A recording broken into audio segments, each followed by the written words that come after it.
rehefa manomboka manana ny hasiny sy ny toerana misy azy ny corps ny administrateur civil.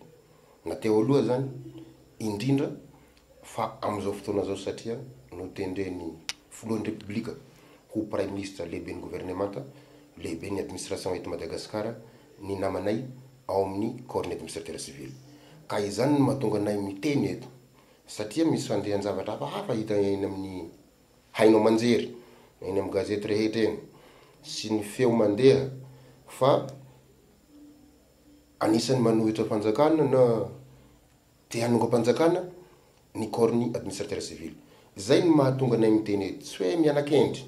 tsy hoe misolelaka, fa zay mantsy ny teneniny eto zay olona mba manana ny zavatra marina ho teneniny de atao hoe misolelaka na manambitamby-toerana. Fa araka an'izay teny vazaha zay hoe qui ne dit mot consent de mba tsy accomplisse anay satria maro anisany antony mahery zahay administrateur civil eto Madagasikara mba tsy accomplisse anay am'izay zavatra zay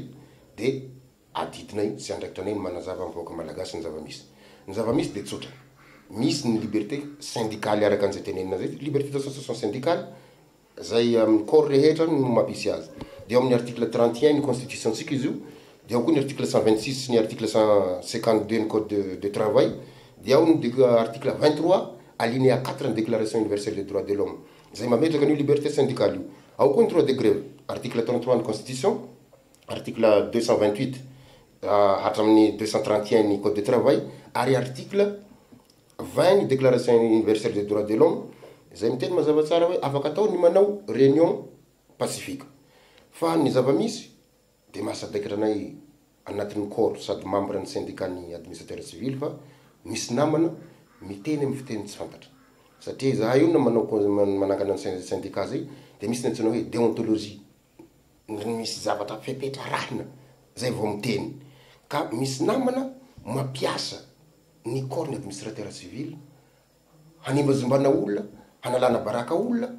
hanongana panjakana, hatao fitaovana politika, mety hitadiavana seza na hitadiavam-bola sy ny sisa ary mety hanimbana nyty Madagasikara malalatsika ty. De zay no mampiteny anay eto satria tsy vitany vavabe le izy faraka ny teneniko teo de misy fepetra rahina anatin'ny syndicat.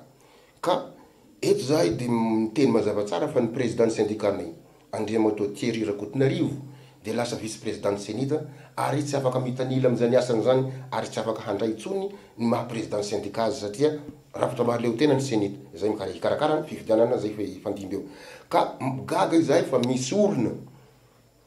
mitonona ho miteny amin'ny anaranay any anatin'ny hafa syndicale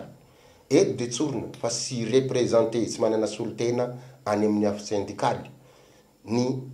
corps ny administrateur civil satria tsisy olona nanome mandat an'izany olona zany. Ary ny manahirana raha tsy namana le olona de mety ho ny ratsy hevitra ihany zay hoe misy ny antsoina hoe usurpation des titres anatin'ny code pénal ary mazava tsara io article io amin'ny anatin'ny code pénal ary mampigadra izy io. Fa raha zay zany ratsy ny article 258 à 261 mahavoasazy ny manao an'izany usurpation des titres zany. Ka raha mbola mitohy ny zavatra ataon'ny olona eo, raha mbola hanimazimba olona amin'ny anaran'ny corps ny administrateur civil indrindra amin'ny anaran'ny syndicat nay hitondrany azy de hametraka fitoriana ary averiko hametraka fitoriana any amin'ny fitsarana mahefa eto amin'ny tany sy ny fanjakana izahay administrateur civil satria ny olona manandratra ny corps nay zay manendry ny namanay ho prime ministre lehibe ny gouvernemanta ny sasany mamalakira araka ny teneniko teo miteny tsy fantatra de hanimba ny maha corps d'élite ny corps administrateur civil. Misy zavatra tsoriko eto, mbola tsisy administrateur civil nanda fa fiaraha-miasa satria izay ny adidy ijoro anay eto amin'ny tany sy ny fanjakana dia hanampy zay fanjakana misy eo, force de proposition, force de solution fa sy force de destruction na force hanaovana coup d'état. Ka eto zay de averiko farany fa raha mbola mitohy ny fitondrana ny anaran'ny administrateur civil amin'ny tombotsoan'olo tokana indrindrandrindra fa usurpateur ny manao an'izany de hametraka fitoriana amin'ny fitsarana mahefa eto Madagasikara izahay administrateur civil zay mahatsiaro tena ho menatra amin'ny zavatra ataon'ny sasany satria misy miteny amin'ny teny tsy fantatra.